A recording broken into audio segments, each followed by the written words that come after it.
matapos tila muntik sugurin ni Senador Robin Padilla ang kapwa-senador na si Joel Villanueva.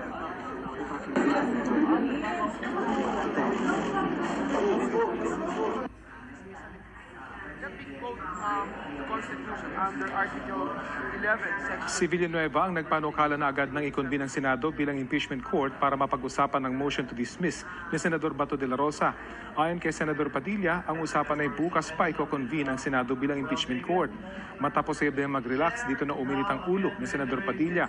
Pero matapos mag-rule sa Senate President Chis Escudero na marapat nang i-convene ang Senado bilang impeachment court, ay agad ding namang kinamayan ni Padilla si Villanueva at makikitang nagyakap ang dalawa.